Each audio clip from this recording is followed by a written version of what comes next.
buterevu likuchenda mnana katonyeze musanvu era ngoli mu program yonna enganzi muwanguzi tawanika mikwana abalungi tukyagenda maaso Prosper Junior School Day and Boarding bebatuusako program ya feno muwanguzi tawanika tukyagenda maaso mu dakiika ezifaanana bweziti era nga tuweerabira nti olunaku olw'enkya tugenda kubeera n'olukuŋŋaana lw'abaana lugenda kutandika essaawa nnya zennyini ez'emisana ate lugalewo ku ssaawa 11 mukwano sindika omwana wo n'ekitabo ne peeni ne bayibuli ate ekirala mwana twagambye twateeseza okusinziira ku bawanguzi betuze tukyaza abaana nti abaana be batuuka mu program mu kusomesebwa abamu engeri gye babeera n'amasimu babeera diverted so n'olwekyo osobola okwogera n'omwana wo essimu n'agikulekera n'ogimuterekera najja n'afuna kyeyandyetaaze okufuna tukyagenda mu maaso ennaku z'omwezi nga 2 tuli ne basingo singo oba oli wa myaka 4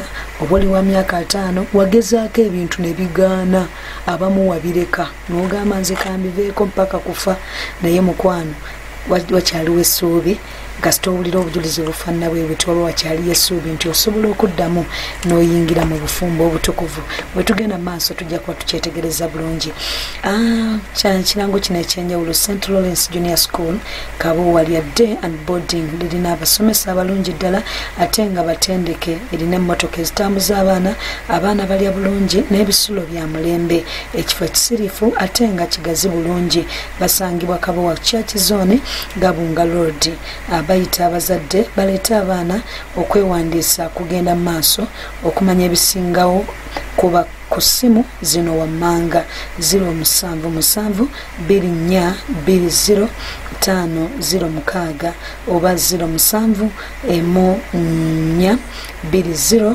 50 omukwano oba osobola okubanga obakwasaganyiza tukyagenda ddala mu maaso n'omuwanguzi waffe ow'olunaku olwaleero mwami Kafeero musumba wange tweyongereyo kakati awo musumba wange ebintu bwe byatabukaawo omuwala kati nembuuza maama we nemubuuza nti naye ddala mu mpisa ez'ekiganda babayita bannazaala nemugamba nti naye naawe oyinza atya okukkiriza Sofia n'akola ebintu nga bino nga naawe mu maaso gooli ate nga yaŋŋambye nti gwe watuyise kati mwampise kundaga balenzi be oba kati awo mu kutabuka awo Sofia yadduka kubanga enkuba yali ereetonya yadduka nadduka mwenkuba yatonyanga bwe mugendo omwezi ogwo gwalingamu enkuba kati wadduka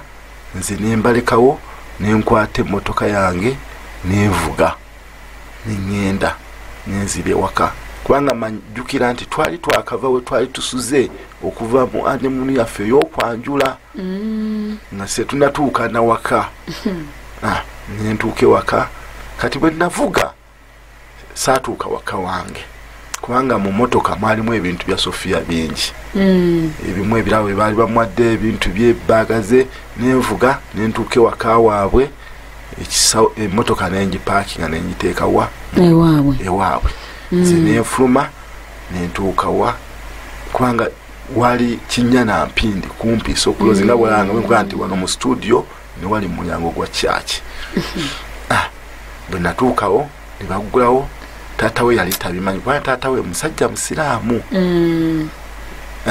kati bwe ntuukawo ne baggulawo bo baali bamanyi nti tuze ne Sofia bwambuuza mwatuuka nambuuza munaalwa ngamba taata ebisingako obungi bajja kubikubuulira ye ne mami nambuuza nti ate mami mumusanze ewa nemugamba taata kino sinaye bwenyinza kikunyonyola naye mu motoka muno mulimu ebintu bya Sofia kanjireke wano ajja kubijja mu kumakya mmoga nenjirekawo n'ebintu nentambuza bigere nengende waka wange nebaka kati ebintu byagenda biddiringana bingi nnyo engeri yakadde sijja kubijjayo byonna kati nempita taata w'omukyala nemugamba nti badde nkusaba otutabaganyi ekitiibwa kireme kufa nga bwolaba bwe twajja ne tuweesa olujja luno ekitiibwa oyogerako ne Sofia naye ekyasinga okunzija enviiri ku mutwe oyo sezaala wange bwakungamba nti muwala wange bw'aba takwagala muleke noonya omukazi omuki omulala. Naye nga muli nze nali mwagala nnyo nempulira ennaku nnyingi nnyo, era bwe yaŋŋamba ekigambo ekyo nentandika kuwulira muli nga obulamu bwange butandika okusebengerera nga njebye. Kati omuwala era teyakomawo waka, olwalinga okukomawo yatikka bintu mu nnyumba, n'atikka ebintu n'atwala byatwala n'andekeramu byandekeramu. Olwo kyalinga enfuna nga 3 bwanuba bwagenda. Ogwo gwe gwasemberayo ddala. Omuvubuka oli mwennyini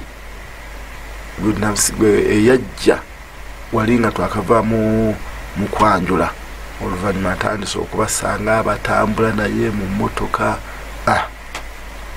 Naye nkigumira abaana n'asooka abatwala.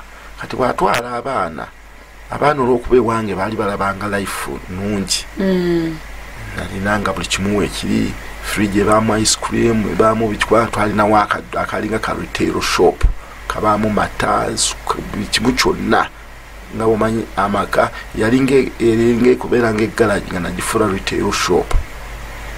Kati nga buli kimu kibeerawo. Kati bwe baatuuka eri maama waabwe muntu wa life kugenda kuzanya pool table tabeerawo, n'amala ennaku 3 agenze mu competition tebamulabako.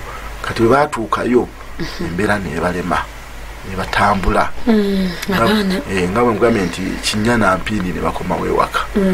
Nentandika okutoba n'abaana abo awaka wamaka waliyo gazimbye bwaliyo gapangisa gange olwanti weewone we nagambye we nali nguze enzimbye era nakati wenkyabeera.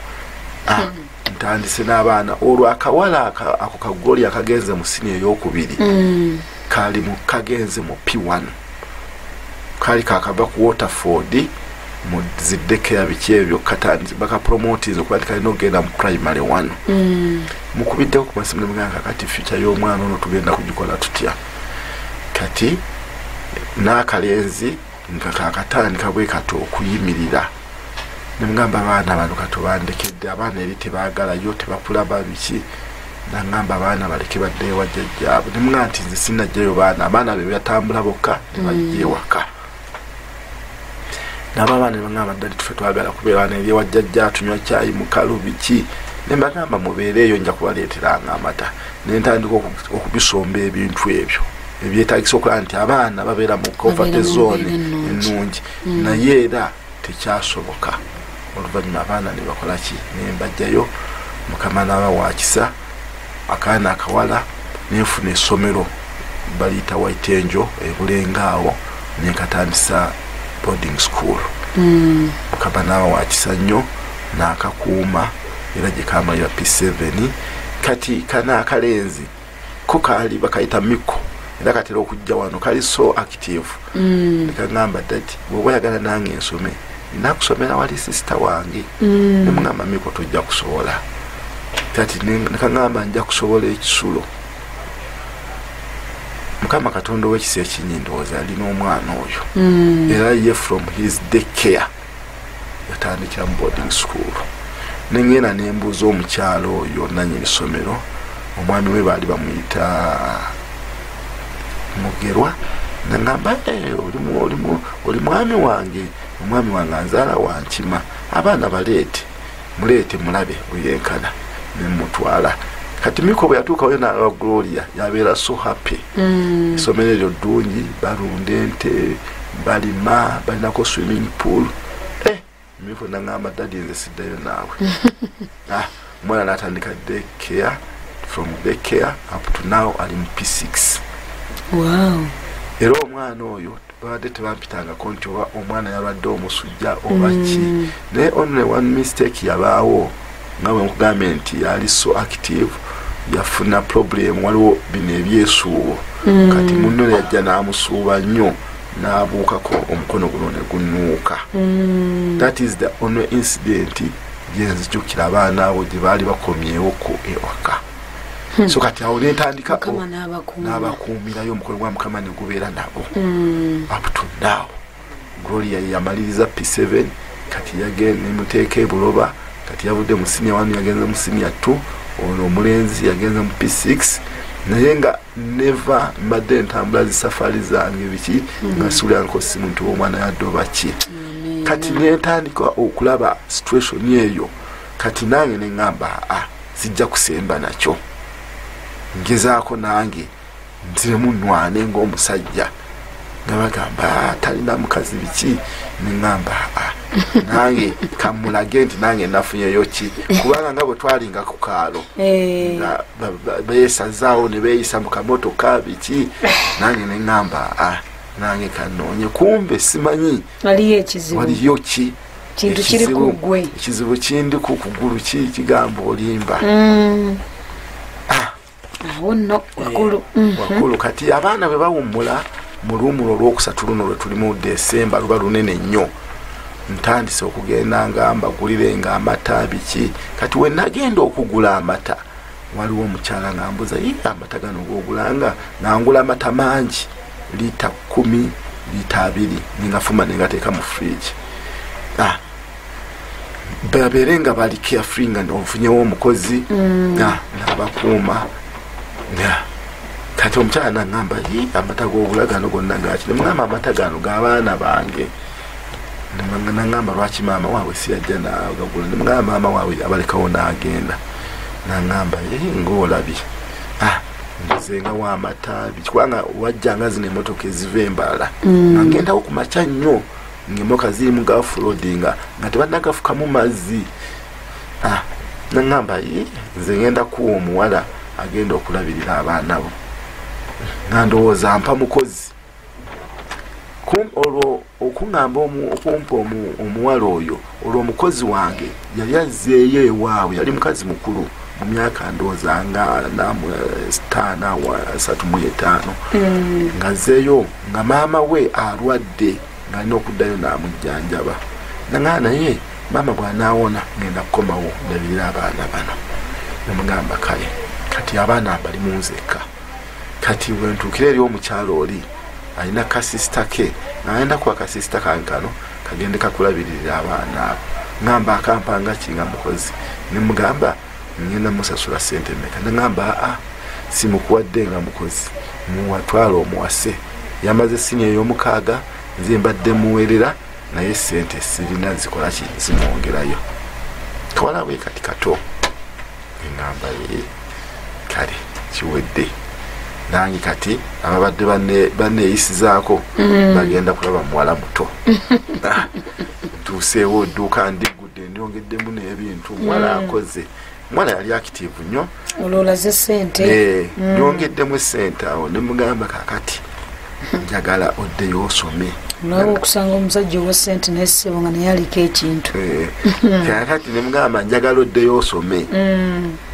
nga bwokola naŋŋamba okusoma namaze mukaga nemugamba njagala oddeyo bakutikira eddiguli naŋŋamba nembuuza wali oyagala kusoma ki naŋŋamba njagala kusoma business and computer nemugamba kale nemugamba genda e Makerere obuze sente meka nagenda nabuuza sente nebazimubuulira nemugamba kakati omanyi ogenda nga kusoma nga kawungeezi kuva ssaawa 7 kuvengayo ssaawa 10 nekitandika okukola nekikwatayo nasoma mwaka gumu 2 omwaka ogwokusatu bamutikidde bamala omutikira awo mukoledde pate kati sitaani naye antaddeko pressure y'amaanyi andazaawo ka bizinesi kaali kabbaala nfuna munange ansomeddemu ddiiru jangu tukole bizinesi tukole joint partnership olwo ya hotel bala and washing bay be 3 in 1 eri yawe era kumpi newange Texas pub ali bagita Texas pub mugambye kale tugikoze kitandise kikutteyo olwo nali njatuddeko obulokozi bwe njatula obulokozi buno mbwatula ntya nalyo ku bulwadde buli bwe nakugamba olwo omukazi amaze okundikawo nfuna ekirooto lumu nga mukama ajja ngamba Fred omanyi nti nze mukama katonda we yakutonda wadde amalwaliro galemeddwa nze nsobola okuwonya. Obulwadde obwo bwakukwata ne bukuluma ebbanga? Bwannuma ebbanga. Bwannuma ebbanga era nzijukira waliwo lumu incident emu nali ngenze ku kisaawe kunona mukama wange oyo gwe nkugamba yanjagala nnyo ye nga ayagala ngamba oli muganda wange. Nze ne mugamba siri muganda wo ndi mwana wo. Nangamba kale oba ogambye ndi mwana wo kale nkuzadde era up to now ne kumbaga wano byonna yayimiridde wamu nange. Amina. Nembeera nnyo wamu naye era ndowooza emyaka gyasukka ne mu 10 tutambudde nnyo wamu naye. Kati nenkola ki nendwala. Bwe nalwala abasawo bano abazungu nantwalako ensambya, nantwalako wa Dr. Silver bayendeka bagiyita Dr. Plaza walinga ku American Embassy. Eddwaliro liri awo musajja expert nnyo nga bonna ne bibasobera. Kati nenvaamu neŋŋamba kati nentandika okubanga tulabanga akaseera kenna akatuli ano mu ntebe eno basobola kutula wadde eddakiika 3. Olwo ntandisa omulimu gw'okuvuga emmotoka sikyasobola kuvuga. Olunaku olumu lwenzijukira ekintu ekyasinga okunnuma British Airways yali ekyatuuka wano mu Uganda. Olwo yankubira essimu naŋŋamba jangu ku makya ennyo onnone. Kati munona tutuuka ku kisaawe atudde mu mmotoka tujja olabawo nga ku nnyanja awo ekatabi awo tutuuka awo nenfuna blackout omulundi gumu. Bwe nakoma okuddamu okutegeera nga ndaba ansika anzija ku ntebe ya driver nze nalabanga ennyanja yonna ejja mu kkubo nenyimirira bwe nti wabbali nansika nanvuga nziramu okugenda okutegeera nga ndi nsambya saawa ndowooza nazigendanga mu 19 naye ekyo ekintu kyabaawo ku ssaawa buli kyaweza eyo yakeeranga nnyo ng'ejja ssaawa 12 ssaawa awo ng'emu ng'abantu bafuluma. Ngenda okuddamu okutegeera nga zigenda mu ssaawa 9 z'akawungeezi. Kati obulwadde obwo ne bunnuma nnyo ne bivaamu noyo Dr. Silver bayendeka nagamba no kino kitulemye okutegeera. Tukebera tulaba nti ate liva, tukebera nti ate ensigo. Nenvaamu nenzira ewaka. Abaana jjukira nti bali muki mu bisulo. Kati mbawana nga tumanyi Fred sooka owummule onoobeera obulungi ojja kujja okole. Nina mukyalo eyo gye nagambye ewa jjajjange nali nzimbe y'akayumba mukuzaako emabega nze nasikira jjajjange oyo omusajja taata wange nze gwe yateekawo ng'omusika nzimbe ew'akayumba kabisenge nga 3. Neŋŋamba kati omugezi kagende nfiire mu kyalo okumpi osijja kusumbulira bantu. Ekyo kyekikuleetera okulokoka? Kireetera okulokoka. Wawulira ddoboozi nga ligamba litya? Nzirayo mu kyalo neebaka.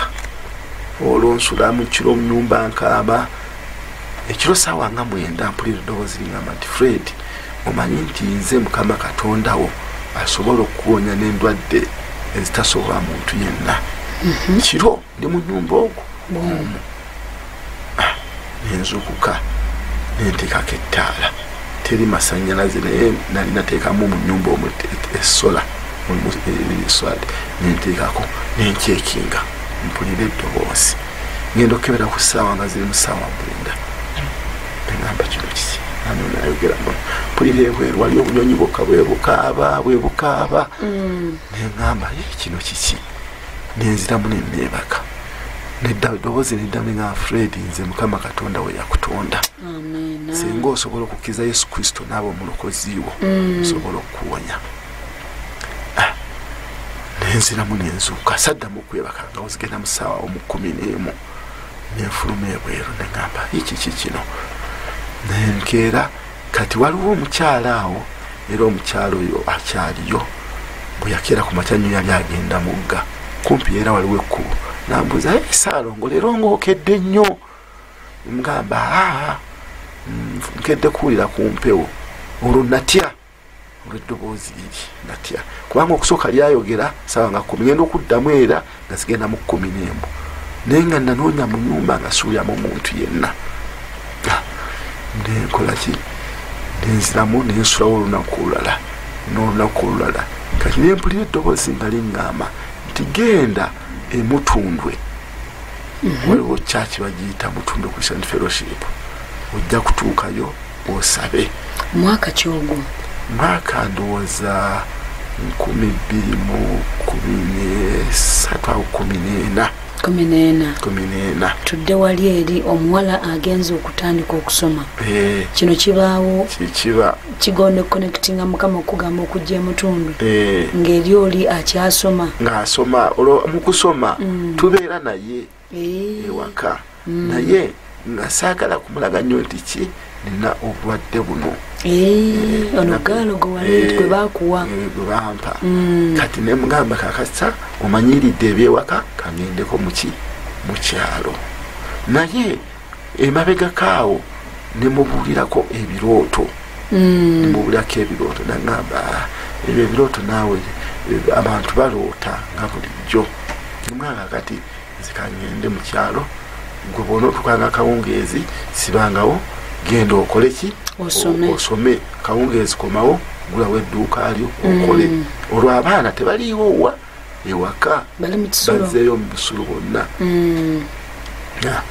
namalayo ndooza mu kyalo wiiki ng'emu bwenagere gye nafunira ekirooto ekyo nenkomawo Mutundwe eyo wali omumanyi Mutundwe nalinga simumanyi nti waliwo omunnange nga bwe nkugambye betwali nabo mu nsiko baali bamuyita Semba tajjonera nakati akyaliyo bwabampulira mukama amuwa omukisa ankubira amasimu nagamba Fred ebintu bye twayitamu nafunye ekirooto nga mukama ngamba nkukubira essimu kugambe nti jangu Mutundwe osomesebwe mugamba Mutundwe waliyo ki naye nga olwo omusumba Tom mulabanga ku TV namulabanga ku TV kumaza kubukedde ogwo mwaka ki awo mu 2014 olwo tukoze n'ebbaala eyo gye nkugamba eyo Texas pub nga yo yange n'oyo munnange bamuyita Godfrey Mayange Bitala tukoze joint partnership business kati mukama ngamba okukola ki okulokoka kati sajja Mutundwe nenzija ku batabata wetwakola ebbaala waliwo kyaki bagiyita life kyaki ngenzeeyo njatudde obulokozi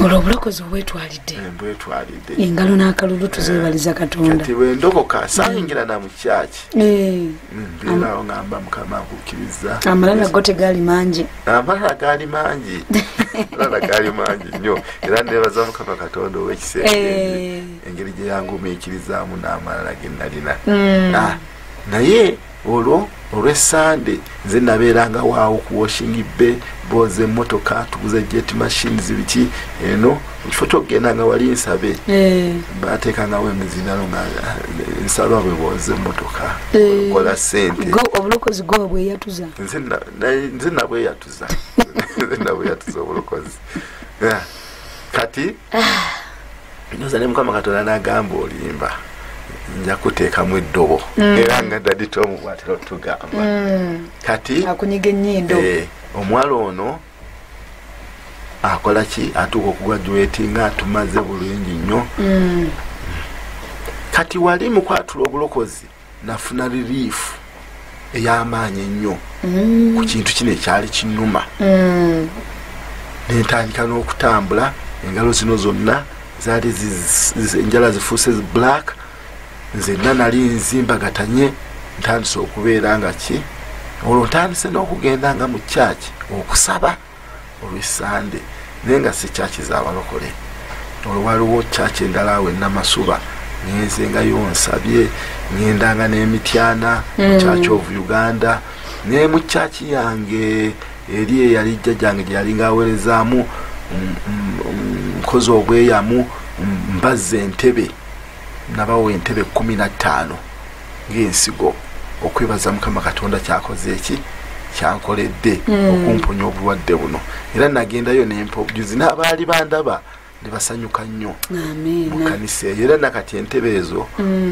zikyali mu kubanga naziteekako donated by Fred Kafeero weebaza Katonda engalo naffe tuzikubira Yesu weebaza Katonda eddoba kati ne sitaani ndowooza n'agoloka n'agamba nti ono alabika agenda kudduka kwe kunteekako bizinensi y'ebbaala yali tanywa mwenge nguzeemu naye nga ye obulwadde mukama abuwonyeza abuwonyeza teyejjusa kyamagero kyabaakuwadde katukomewo mu dakiika zaffe entono nnyo mukwano tuli ku kinyusi ky'obujulizi si nsonga oli mugagga ofaanana otya kyangu nnyo okuba naye ng'ate mukwano ebintu byagala